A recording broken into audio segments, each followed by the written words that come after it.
Good afternoon, dear learners. I am Professor Sunil Kumar from School of Management Studies, Indira Gandhi National Open University. So, I welcome you all in this session on accounting. So, this is basically a second lecture under MOOCs for BCom program. So, well, learners, the second lecture is based on different terminologies of accounting, and the first one is accounting as an information system, AIS. It means accounting as an information system. So, this is basically when we talk about accounting as an information systems, as the name implies, इसके नाम से ही मालूम चलता है कि accounting जो है एक इंफॉर्मेशन प्रोवाइड करने के लिए एक सिस्टम है, इंफॉर्मेशन प्रोवाइड करने का एक सिस्टम है। यानी कि अकाउंटिंग जो है वो इंफॉर्मेशन प्रोवाइड कराता है, किसको? जो वेरियस स्टेक्स होल्डर्स होते हैं। तो वो अकाउंटिंग जो इंफॉर्मेशन प्रोवाइड कराता है वो प्रोवाइड कैसे कराता है और किसी सिस्टम के तहत ही अकाउंटिंग जो है वो इन्फॉर्मेशन को जनरेट करता है, प्रोसेस करता है और फिर उस इन्फॉर्मेशन को जो वेरियस स्टेक्स होल्डर्स हैं उनको प्रोवाइड कराता है। तो उस सिस्टम के बारे में जो है आज हम बात करेंगे, accounting as an information system. So it is a formal process for collecting data. तो अभी हमने जैसे डिस्कस किया था फर्स्ट लेक्चर में कि हम ट्रांजैक्शंस को रिकॉर्ड करते हैं, तो उन ट्रांजैक्शंस को रिकॉर्ड करने से हमारे पास डेटा कलेक्ट होता है, processing the data into information. और फिर जब हम अकाउंटिंग ट्रांजैक्शंस जो होते हैं उनको रिकॉर्ड करते हैं, क्लासीफाई करते हैं, बैलेंसिंग करते हैं, फिर उनको ट्रायल बैलेंस में पोस्टिंग करते हैं, तो फिर on the basis of the informations provided by the trial balance we generally prepare the financial statements.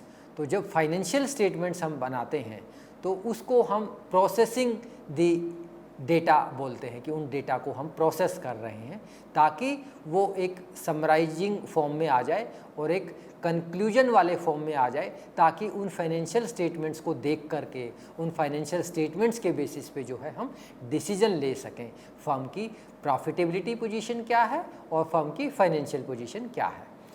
And once the data are processed into information, then these information need to be distributed to the different users। तो अभी हमने जैसे discuss किया था कि once the informations are generated, it means कि आपके financial statements बन गए हैं, फाइनेंशियल स्टेटमेंट्स को एनालाइज कर लिया गया है, उनको इंटरप्रेट कर लिया गया है। तो इंटरप्रेट करने के बाद जो वो इंफॉर्मेशंस हैं उनको जो डिफरेंट यूजर्स हैं, चाहे वो एम्प्लॉयज़ हैं, मैनेजमेंट हैं, सप्लायर्स हैं, फाइनेंशियल इंस्टीट्यूशंस हैं, रेगुलेटरी बॉडीज़ हैं, लेंडर्स हैं, तो उन सब को जो है वो इंफॉर्मेशन जो है कम्युनिकेट करनी होती है। Then the purpose of an accounting information system is to collect the data. Then once the data is collected then we need to store the data, and after storing the data, these data need to be processed, financial and accounting data, and produce financial reports, informational reports that managers or other interested parties can use to make the business decisions। So very simple, जब data को collect करते हैं, data को store किया जाता है, उसको process किया जाता है, तो ये जो सारी प्रोसेस है ये हमारी एक फाइनेंशियल स्टेटमेंट्स तैयार करने की एक पूरी की पूरी प्रोसेस है। और फाइनेंशियल स्टेटमेंट्स जब तैयार हो जाते हैं तो तैयार होने के बाद उनको एनालाइज किया जाता है, यानी कि इंटरप्रेट किया जाता है, और इंटरप्रिटेशन के बेसिस पे, एनालिसिस के बेसिस पे जो इन्फॉर्मेशन, जो रिजल्ट्स निकल के आते हैं, जो आउटकम्स निकल के आते हैं, उन आउटकम्स को डिफरेंट यूजर्स को जो है कम्युनिकेट किया जाता है ताकि वो उस पर्टिकुलर फर्म के बिजनेस के बारे में डिसीजंस ले सकें। Parts of an accounting information system. तो हमारे इस अकाउंटिंग इंफॉर्मेशन सिस्टम्स के क्या क्या पार्ट्स हैं वो मैं आप लोगों को बताना चाहूँगा, आप लोगों को डिस्कस करना चाहूँगा। सो सबसे पहला है people who use this system like accountant. So very simple कि people who use this system, तो सबसे पहले वो इंडिविजुअल जो अकाउंटिंग को यूज करते हैं, तो वो लोग जो हैं जो अकाउंटिंग, जैसे अकाउंटेंट हैं, मैनेजर्स हैं, so they are the part of accounting information systems. Then procedure and instructions are the ways that data are collected, stored and process. तो जैसे ही अकाउंटिंग इन्फॉर्मेशंस को रिकॉर्ड किया जाता है, तो उन अकाउंटिंग इन्फॉर्मेशंस को रिकॉर्ड करने के बाद उनको क्लासीफाई किया जाता है, जिसको हम डेटा स्टोर करना कहते हैं। Classification, then balancing, and then उन बैलेंसेज को ट्रायल बैलेंस में जो है पोस्ट किया जाता है, डेबिट और क्रेडिट साइड में। और एक बारी जब ट्रायल बैलेंस बन के तैयार हो जाता है, तो फिर उस ट्रायल बैलेंस के बैलेंसेस के आधार पे जो है अकाउंट्स को समराइज किया जाता है, यानी कि उनको एक शेप दी जाती है, उनको फाइनेंशियल स्टेटमेंट्स में कन्वर्ट किया जाता है। तो जो डेटा हमारे पास आया था ट्रायल बैलेंस तक, हमने उसको डेटा को जो है कलेक्ट किया, स्टोर किया, और फिर उन डेटा को प्रोसेस किया through preparation of financial statements. और जब वो डेटा प्रोसेस हो गया, तो प्रोसेस होने के बाद हमारे पास जो है फाइनेंशियल स्टेटमेंट्स बन के तैयार हो गए। Then the third one is data includes information that goes into an accounting information systems. तो ये जो डेटा अब हमारे पास रेडी फॉर्म में है, दिस डेटा इंक्लूड्स इंफॉर्मेशंस। तो जब हम फाइनेंशियल स्टेटमेंट्स को एनालाइज करते हैं, उनको इंटरप्रेट करते हैं, तो वहाँ से आउटकम्स निकल के आते हैं, वहाँ से रिजल्ट्स निकल के आते हैं, और उन रिजल्ट्स को आगे फर्दर जो है इन्फॉर्म किया जाता है, कम्युनिकेट किया जाता है। तो यही जो है हमारा एक अकाउंटिंग इंफॉर्मेशन सिस्टम का एक महत्वपूर्ण पार्ट है। Then software consist of computer program use for processing data. तो यहाँ पे मैं थोड़ा ये ज़रूर बताना चाहूँगा, जब सॉफ्टवेयर की बात आती है, तो पहले जो हमारा अकाउंटिंग सिस्टम था वो मैनुअल होता था। तो उस मैनुअल सिस्टम में तो जो शुरू के हमने 3 पॉइंट्स डिस्कस किए हैं, तो accounting as an information system वहीं पे ही समाप्त हो जाता है। लेकिन क्योंकि आजकल हमारा बिजनेस एनवायरनमेंट इतना कॉम्पिटिटिव हो गया है, टेक्नोलॉजी इतनी एडवांस हो गई हैं, कॉम्प्लेक्सिटीज इतनी ज़्यादा बढ़ गई हैं, तो उन चीज़ों को ध्यान में रखते हुए चीज़ों का ऑटोमेशन होना बहुत ही ज़रूरी हो गया था। तो अब जो है इस कंप्लीट मैनुअल सिस्टम को किसने टेक ओवर कर लिया है? अकाउंटिंग जो सॉफ्टवेयर है, जो टेक्नोलॉजी है, उस टेक्नोलॉजी ने इसको जो है टेक ओवर कर लिया है। तो इसमें जो है कंप्यूटर प्रोग्रामिंग की जब बात आ जाती है, तो softwares consist of computer programs use for processing the data. तो आजकल ये जो सारी इंफॉर्मेशंस हैं, सारा ये जो डेटा कलेक्ट करना है या फिर आपका उसको क्लासीफाई करना है, यानी कि डेटा को स्टोर करना है, प्रोसेस करना है, मीन्स अकाउंटिंग जो हमारे फाइनेंशियल स्टेटमेंट्स बनाते हैं, वो सारे के सारे जो है अकाउंटिंग सॉफ्टवेयर ही, ये सारा काम अकाउंटिंग सॉफ्टवेयर ही करता है। And then internal controls are the security measures used to protect the data। तो जब हम अकाउंटिंग सॉफ्टवेयर अकाउंटिंग की बात करते हैं, तो उस अकाउंटिंग हमारी इंफॉर्मेशंस को, उस अकाउंटिंग डेटा को जो है वो प्रोटेक्ट करने के लिए सिक्योरिटी मेजर्स भी लेने ज़रूरी होते हैं। क्योंकि ये जो मशीन से हम जो काम कर रहे हैं, तो इसके लिए सेफ्टी मेजर्स भी बहुत ज़रूरी हैं। तो इसके लिए चाहे वो सेफ्टी मेजर्स के लिए जो सॉफ्टवेयर आते हैं, वो सॉफ्टवेयर हमें इंस्टॉल करने होते हैं, ताकि हमारा जो डेटा है वो कोई हाईजैक ना कर पाए, हमारे डेटा जो है वो पायरेटेड ना हो पाए, हमारे डेटा को कोई चुरा ना पाए, हमारे डेटा को कोई डिस्ट्रॉय ना कर पाए। तो उसके लिए जो है सिक्योरिटी मेजर्स हमें लेने होते हैं, ताकि हमारा डेटा जो है हमारे एक कंप्यूटर सॉफ्टवेयर में वो हमेशा जो है सेफ़ रहे, प्रोटेक्ट रहे। Then branches of accounting. So well friends, जब हम ब्रांचेज की बात करते हैं अकाउंटिंग के, तो सबसे पहले फाइनेंशियल अकाउंटिंग की बात आती है।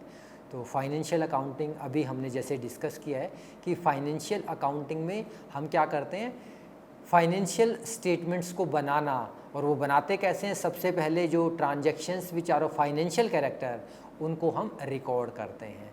रिकॉर्ड करने के बाद उनको हम क्या करते हैं? क्लासीफाई करते हैं। उसके बाद उनको बैलेंस करते हैं। उसके बाद हम ट्रायल बैलेंस बनाते हैं, और ट्रायल बैलेंस बनाने के बाद जो है हमारे फाइनेंशियल स्टेटमेंट्स तैयार हो जाते हैं। तो ये जो फाइनेंशियल अकाउंटिंग है, financial accounting is the language of the business. तो फाइनेंशियल अकाउंटिंग से हमें ये मालूम चलता है कि जो है हम कैसा कर रहे हैं, क्या कर रहे हैं, कैसे कर रहे हैं। तो ये फाइनेंशियल अकाउंटिंग जो है डिफरेंट जो स्टेक होल्डर्स होते हैं, डिफरेंट यूजर्स होते हैं, उनको जो है बिजनेस की जो फाइनेंशियल और जो प्रॉफिटेबिलिटी पोजीशन है, तो फाइनेंशियल अकाउंटिंग के अंतर्गत ही जो है डिफरेंट यूजर्स को वो इन्फॉर्मेशन पहुंच पाती है। मैनेजमेंट अकाउंटिंग, तो management accounting is nothing but it's present and provide the informations to the management in such a way that the management, the persons who are sitting at the top, they are feel facilitated, that the informations are provided to them, the informations are presented to them in a very systematic and in a very significant manners। क्योंकि अगर आप information को raw form में top management के सामने present करेंगे, provide करेंगे, तो टॉप मैनेजमेंट के लिए डिसीजन लेना बहुत मुश्किल हो जाता है। तो अगर आप उनको सिस्टमेटिकली, साइंटिफिकली और किसी जो हमारी अकाउंटिंग टेक्निक्स हैं, उन टेक्निक्स के अंतर्गत अगर आप उनको प्रेजेंट करते हैं, चाहे वो हमारा कंपैरेटिव फॉर्म्स है, चाहे वो हमारा ट्रेंड एनालिसिस है, तो काफ़ी सारी जो अकाउंटिंग इन्फॉर्मेशंस को प्रेजेंट करने की रेशियो एनालिसिस है, फंड्स फ्लो स्टेटमेंट्स हैं, कैश फ्लो स्टेटमेंट्स हैं, तो जो हमने फाइनेंशियल अकाउंटिंग के अंतर्गत इन्फॉर्मेशन जनरेट की थी, उन इन्फॉर्मेशंस को सही तरीके से, सही तकनीक के माध्यम से टॉप मैनेजमेंट के सामने प्रस्तुत करना जो है वो मैनेजमेंट अकाउंटिंग का पार्ट है, ताकि टॉप पोजीशंस पे बैठे हुए लोग जो है उन इन्फॉर्मेशंस के वजह से, उन इन्फॉर्मेशंस को यूज करके वो जो है राइट पर्सपेक्टिव्स में डिसीजन ले सकें। Third one is cost accounting.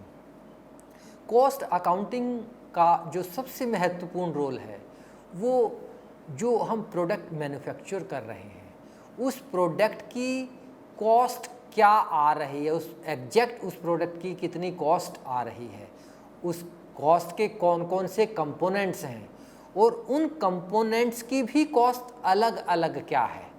तो वो चीज़ें जो है हमारे को कॉस्ट अकाउंटिंग हमारे को इन्फॉर्मेशंस प्रोवाइड करती है कि आपकी रॉ मटेरियल पे ये कॉस्ट है, आपकी जो है लेबर के ऊपर ये कॉस्ट है, ओवरहेड्स पे ये कॉस्ट है, ताकि हम इन सभी को एक स्टैंडर्ड कॉस्टिंग के साथ कंपेयर करके कि रॉ मटेरियल की हमारी स्टैंडर्ड कॉस्ट क्या होनी चाहिए थी, तो जो एक्चुअल कॉस्ट है वो कहीं स्टैंडर्ड कॉस्ट से ज़्यादा तो नहीं है, ज़्यादा है तो कितनी ज़्यादा है, कितना वेरिएशन आ रहा है, और वो वेरिएशन किस वजह से आ रहा है, तो उन रीजन्स को आइडेंटिफाई किया जाता है, डायग्नोज किया जाता है, और फिर जो है डिसीजंस लिए जाते हैं, ताकि उन जो वेरिएशंस को, जो वेरिएंसेस आ रहे हैं, उन वेरिएंसेस को दूर किया जा सके। Then tax accounting. तो टैक्स अकाउंटिंग में अभी हमने डिस्कस किया था कि जितने भी टैक्स रिलेटेड इश्यूज हैं, चाहे वो tax deducted at source TDS है, जो हमारे एम्प्लॉयज़ काम कर रहे हैं, उनकी एम्प्लॉयज़ की जो है सारी रिटर्न्स तैयार करना, उनकी टैक्स टाइम पे काटना, टैक्स टाइम पे गवर्नमेंट को डिपॉजिट करना, तो जितने भी टैक्स रिलेटेड इश्यूज हैं वो सारे के सारे जो है वो टैक्स अकाउंटिंग का पार्ट है। रिटर्न्स को टाइम पे सबमिट करना, जो TDS काटा गया है उसको टाइम पे काटना, ठीक रेट से काटना, टाइम पे जमा कराना, तो जो टैक्स कंप्लायंस का जो पार्ट है, वो टैक्स कंप्लायंस जो है वो टैक्स अकाउंटिंग के अंतर्गत ही आता है और टैक्स अकाउंटिंग का ही एक पार्ट है। Then forensic accounting. तो forensic accounting deals with the legal issues faced by the business enterprise such as claim settlement and fraud investigation. तो जैसे अभी आपने देखा होगा सत्यम कंप्यूटर में भी हुआ है ना, पंजाब नेशनल बैंक में हुआ है, घोटाला हुआ है, और बहुत सारे PFC बैंक हैं, और सारे आपने एनरॉन का बहुत ही प्रोमिनेंट एग्जाम्पल सुना होगा। तो इन फोरेंसिक अकाउंटिंग जो है ऐसे लीगल इश्यूज़ को डील करती है, चाहे वो क्लेम सेटलमेंट करना, अगर मान लो क्लोजर डाउन हो रहा है, कोई टेक ओवर कर रहा है, तो उसका क्लेम सेटलमेंट क्या होना चाहिए, और फ्रॉड इन्वेस्टिगेशन, फर्म में कोई फ्रॉड होता है तो उसको इन्वेस्टिगेट करना, तो ये सारी चीज़ें जो है वो फोरेंसिक अकाउंटिंग का पार्ट होती हैं। यानी कि जहाँ पे हमारा ऑडिट का काम कंप्लीट हो जाता है, तो ऑडिट का काम जहाँ कंप्लीट होता है उसके बाद जो है वो आपका ये फोरेंसिक अकाउंटिंग का काम शुरू होता है। Social accounting, social accounting is concerned with analyzing and evaluating the organizational impact on society and its environment। क्योंकि कोई भी ऑर्गेनाइजेशन जो है वो सस्टेन करने के लिए उसको बहुत सारी चीज़ें एनवायरनमेंट से प्रोक्योर करनी होती हैं।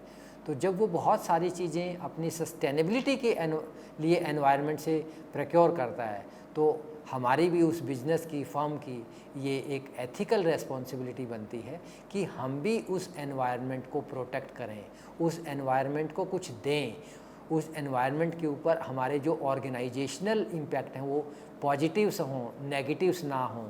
हम उस सोसाइटी से जो ले रहे हैं तो उसके लेने के बदले हम सोसाइटी को कुछ दें, जो है कॉरपोरेट सोशल रिस्पॉन्सिबिलिटी का पार्ट है। चाहे वो हम ओपनिंग ऑफ एजुकेशनल इंस्टीट्यूशंस हैं, ओपनिंग अप ऑफ स्कूल्स हैं, हेल्थ फैसिलिटीज़ प्रोवाइड कराना, है ना। तो ये सारी चीज़ें जो है वो सोशल अकाउंटिंग का पार्ट है। पोल्यूशन को कम से कम मिनिमाइज करना, हमारा जो सोसाइटिकल एनवायरनमेंट है उसको पोल्यूट होने से बचाना, तो ये सारा सोशल अकाउंटिंग का पार्ट है। Then international accounting, so it deals with the issues and complications involved in doing trade in world और इंटरनेशनल मार्केट्स। तो अगर जो आज आप WTO की बात करते हो, वर्ल्ड ट्रेड ऑर्गेनाइजेशन की बात करते हो, तो वो पॉलिसीज क्या क्या होनी चाहिए, क्या फ्रेमवर्क होना चाहिए, ताकि उस with in that particular framework जो वर्ल्ड के सभी कंट्रीज़ हैं वो फ्रीली जो है उनकी बिज़नेस की मूवमेंट हो सके, और जो है इंटरनेशनल मार्केट जो है वो एक मार्केट बन सके। कोई भी कंट्री उस इंटरनेशनल मार्केट का जो है वो स्टडी कर सकता है, उस इंटरनेशनल मार्केट में एंट्री कर सकता है, एग्जिट कर सकता है। तो जो एक्सेस है वो इंटरनेशनल मार्केट का, that access must be open to each and every country, so that comes under international accounting. Then advantages of accounting. The first one is maintenance of business records। तो जैसा कि आपको बताया था कि जो बिजनेस ट्रांजैक्शंस होते हैं उनको प्रॉपर रिकॉर्ड करना इज़ वन एडवांटेजेस, कि उनको सही तरीके से जब भी हम कोई रिकॉर्ड ट्रांजैक्शन के बारे में जानना चाहें तो जान सकते हैं। Then preparation of financial statements, तो फाइनेंशियल स्टेटमेंट्स जो है प्रिपेयर कर सकते हैं अकाउंटिंग के बेसिस पे। Then comparison of results, accounting की वजह से ही हम अपने फाइनेंशियल स्टेटमेंट्स के जो रिजल्ट्स हैं, फर्म्स के जो रिजल्ट्स हैं, उन रिजल्ट्स को कंपेयर कर पाते हैं। Then decision making, so decision making is possible only because of the accounting system. So accounting provide us all sort of informations on the basis of which decisions are taken. Then evidence in legal matter.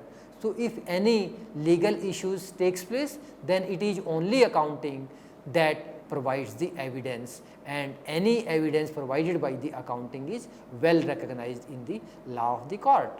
Then provides information to related parties. तो जैसे आपको बताया कि जितनी भी related parties हैं, चाहे वो एम्प्लॉयज़ हैं, चाहे वो लेंडर्स हैं, चाहे वो आप फाइनेंशियल इंस्टीट्यूशंस हैं, चाहे वो रेगुलेटरी बॉडीज़ हैं, चाहे वो सप्लायर्स हैं, चाहे वो एम्प्लॉयज़ हैं, चाहे वो ओनर्स हैं, चाहे वो मैनेजर्स हैं, तो उन सब को जो है इंफॉर्मेशन प्रोवाइड भी अकाउंटिंग की वजह से ही हो पाती है, और अकाउंटिंग ही सभी को जो है जितनी भी रेलिवेंट इंफॉर्मेशंस होती हैं वो प्रोवाइड कराती है।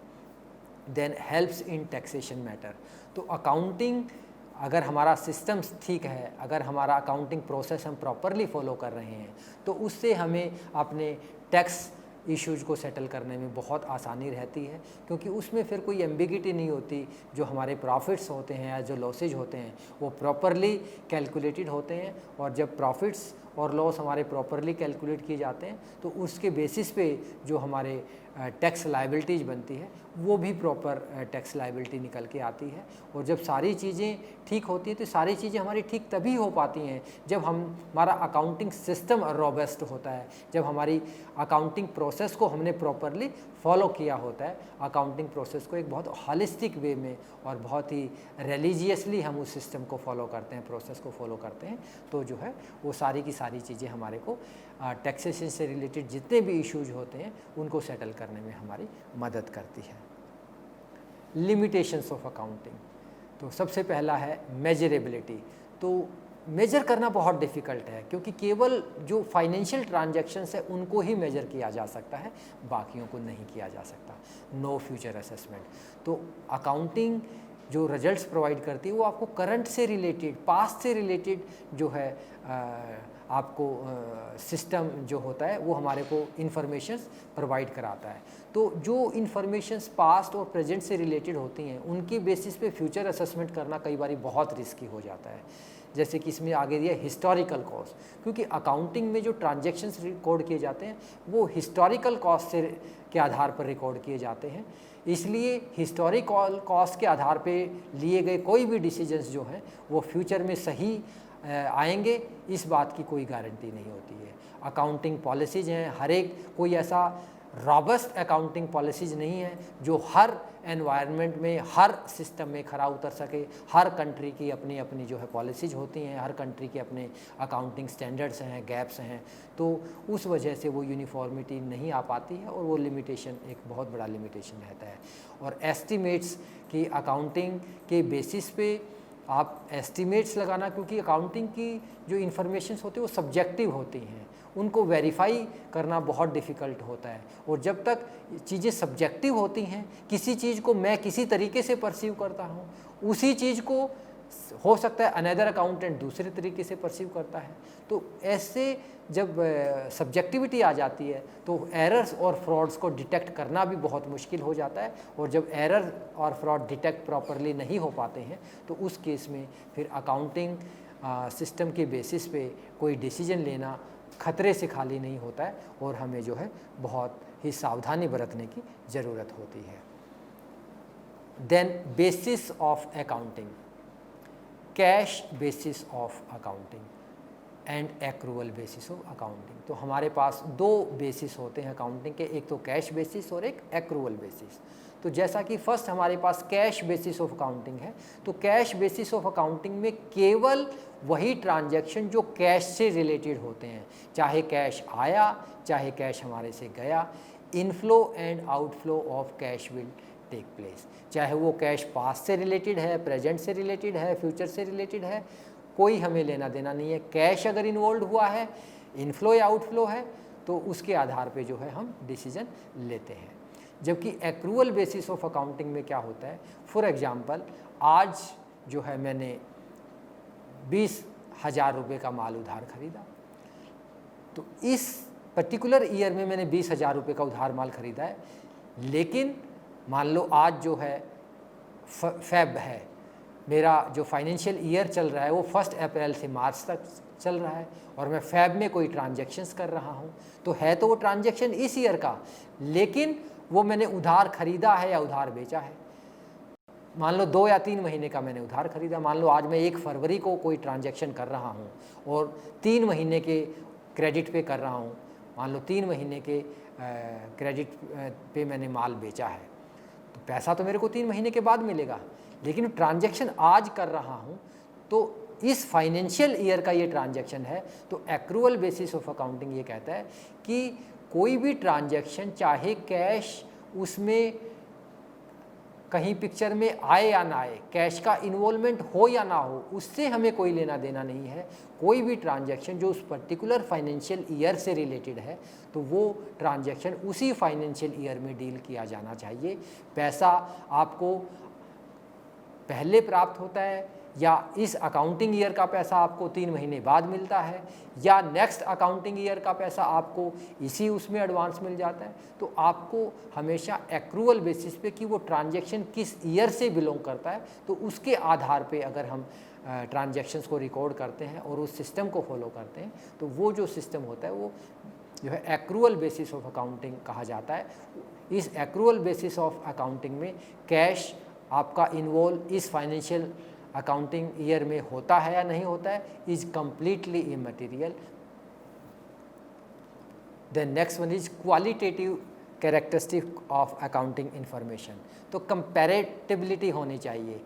तो जब फाइनेंशियल स्टेटमेंट्स बनाते हैं तो अगर उनको कंपेयर नहीं किया जा सकेगा तो डिसीजन लेने में बहुत डिफ़िकल्टीज होती है। तो first qualitative characteristic of accounting information is comparability, कि जब भी हम चाहें तो अकाउंटिंग इंफॉर्मेशंस को कंपेयर किया जा सके, फाइनेंशियल स्टेटमेंट्स को कंपेयर किया जा सके, ताकि एक पीरियड से दूसरे पीरियड के जो रिजल्ट्स हैं उन रिजल्ट्स को हम कंपेयर करके डिसीजन ले सकें। अंडरस्टैंडेबिलिटी, तो दूसरा ये है कि अकाउंटिंग जो हमारे रिजल्ट्स हैं उनको अच्छे से, उनको बड़े सावधानी से और उनको बड़े सरलता से जो है अंडरस्टैंड किया जा सके। अगर जो रिजल्ट्स आ गए हमारे पास और उन रिजल्ट्स को हम समझ नहीं पा रहे हैं ठीक से, तब भी उन अकाउंटिंग इन्फॉर्मेशंस का कोई पर्पस सर्व नहीं हो रहा है। तो क्वालिटेटिव कैरेक्टरिस्टिक्स, तभी तो इसका नाम दिया क्वालिटेटिव कैरेक्टरिस्टिक्स, कि वो जो रिजल्ट्स हैं अकाउंटिंग इन्फॉर्मेशंस हैं वो कंपेरेबल होनी चाहिए, वो अंडरस्टैंडेबल होनी चाहिए। थर्ड, रिलायबिलिटीज़, वो रिलायबल होनी चाहिए, क्योंकि जब तक हमारा अकाउंटिंग सिस्टम रॉबस्ट नहीं होगा, अकाउंटिंग प्रोसेस जो हमने फॉलो की है वो रिलायबल नहीं होगी, जो डेटा कलेक्ट करने के जो सोर्सेज हैं वो रिलायबल नहीं होंगे, तो उनके बेसिस पे लिए गए डिसीजंस भी रिलायबल नहीं हो सकते। देयरफॉर जो है वो हमारी जो क्वालिटेटिव कैरेक्टरिस्टिक्स ये कहती है कि वो इन्फॉर्मेशन हमारी जो रॉ इन्फॉर्मेशंस हैं वो रिलायबल होनी चाहिए, ताकि हम उनके बेसिस पे डिसीजंस अच्छे से ले सकें। The last one is relevance, तो हमारी जो इन्फॉर्मेशंस हैं वो डिफरेंट जो हमारे स्टेक्स होल्डर्स हैं, जो डिफरेंट यूजर्स हैं, उनके लिए रेलिवेंट होनी चाहिए। अगर वो इन्फॉर्मेशंस ऐसी हैं कि वो उन इन्फॉर्मेशंस की डिफरेंट यूजर्स के लिए कोई सिग्निफिकेंस ही नहीं है, कोई रेलिवेंस ही नहीं है, चाहे वो इन्फॉर्मेशंस कितनी भी इम्पोर्टेंट क्यों ना हो, but if such informations are not relevant and if they are not providing any sort of assistance to the different users, then such accounting informations are of no use for the different users. Therefore, these informations are called as qualitative characteristics of accounting informations. तो मैं अपने learners को आज ये बताना चाहूँगा कि जो आज हमारा ये सेकंड लेक्चर कंप्लीट हुआ है, इस सेकंड लेक्चर्स में जो जो चीज़ें हमने स्टडी की हैं, so let us now discuss what we have studied today in our second lectures. The first one is accounting as an information system, and then the second one is parts of an accounting information system, branches of accounting, then advantages of accounting, then limitations of accounting, and then the basis of accounting, and the last one is qualitative characteristics of accounting informations. So dear learners, thank you very much. This was all about the second lectures of financial accounting.